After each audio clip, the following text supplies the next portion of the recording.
കൊച്ചി സ്വദേശിനി അന്ന സെബാസ്റ്റ്യന്റെ മരണത്തിൽ ഇവൈ കമ്പനിയെ പ്രതിരോധത്തിലാക്കി സ്ഥാപന ജീവനക്കാരിയുടെ ഇമെയിൽ ജീവനക്കാരിയായ നസീറ കാസി ചെയർമാൻ അയച്ച മെയിൽ പുറത്തു വന്നിരിക്കുന്നു. തൊഴിൽ സമ്മർദ്ദം നിരന്തരമാണെന്ന് ഈ മെയിലിൽ പറയുന്നു.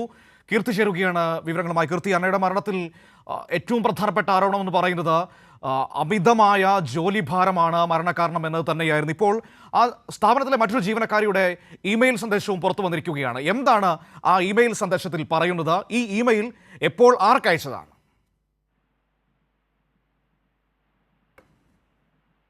മനു, ഈ അന്നയുടെ മരണവുമായി ബന്ധപ്പെട്ട ആ കമ്പനിയിലെ ഇവൈ കമ്പനിയിലെ ചെയർമാൻ അയച്ച സന്ദേശത്തിന് മറുപടിയായാണ് ആ സ്ഥാപനത്തിലെ തന്നെ മറ്റൊരു ജീവനക്കാരി ഇവൈ കമ്പനിയെ പ്രതിരോധത്തിലാക്കിക്കൊണ്ടുള്ള ഒരു ഇമെയിൽ സന്ദേശം അയച്ചത്.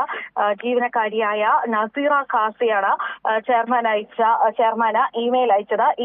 ഇപ്പോഴാണ് ഈ ഇമെയിൽ പുറത്തു വന്നത്. ആ സ്ഥാപനത്തിലെ തൊഴിൽ സമ്മർദ്ദം നിരന്തരമാണെന്നാണ് ഈ ഇമെയിലിൽ പറയുന്നത്. പ്രത്യേകിച്ച് മാനസിക സമ്മർദ്ദം, അമിതഭാരം മൂലം മാനസിക സമ്മർദ്ദം ഏറെയാണ്. 18 മണിക്കൂർ വരെ ജോലി സമയം നീളുന്നു. ശനി ഞായർ ദിവസങ്ങളിൽ അവധി ലഭിക്കുന്നില്ല തുടങ്ങിയ കാര്യങ്ങളൊക്കെയാണ് ഈ ഇമെയിലിൽ പറയുന്നത്. ആഭ്യന്തര സമിതിക്ക് മുന്നിൽ പരാതി നൽകിയാൽ പ്രതികാര നടപടികൾ ഉണ്ടാകും.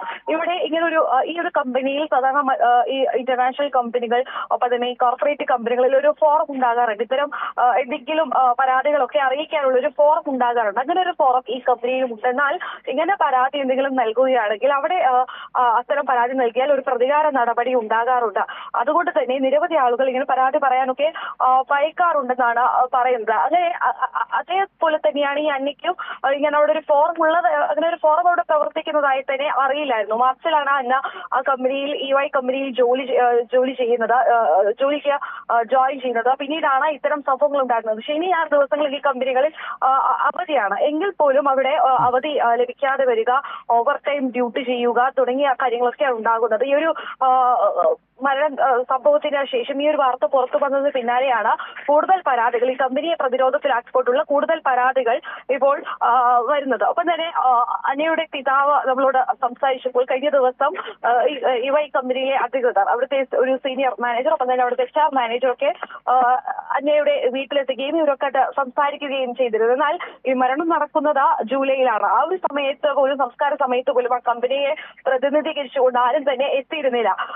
കഴിഞ്ഞ ദിവസം ഇത് വാർത്തയായതിനു ശേഷമാണ് അവർ അവിടെ എത്തുന്നത്. എന്നാൽ കാര്യമായി ഒന്നും തന്നെ, ഒരു വ്യക്തമായ മറുപടിയൊന്നും ഇന്നലത്തെ അവരുടെ സന്ദർശനത്തിൽ ഉണ്ടായിരുന്നില്ല എന്നാണ് ഈ അന്നയുടെ പിതാവ് പറയുന്നത്. എന്തെങ്കിലും തരത്തിലുള്ള ഒരു അന്വേഷണമോ അത്തരം കാര്യങ്ങളൊന്നും തന്നെ നടക്കുമെന്ന് അവർ പറയുന്നില്ല. ഒപ്പം തന്നെ ഇതിൽ എന്തെങ്കിലും ഒരു നടപടി ഉണ്ടാകുമെന്നോ, ഇതിൽ നിയമ നടപടിയുമായി മുന്നോട്ട് പോകുമെന്നോ തുടങ്ങിയ ഒരു തരത്തിലുള്ള ഒരു പ്രതികരണമോ അവരുടെ ഭാഗത്തു നിന്നും ഉണ്ടാകുന്നില്ല.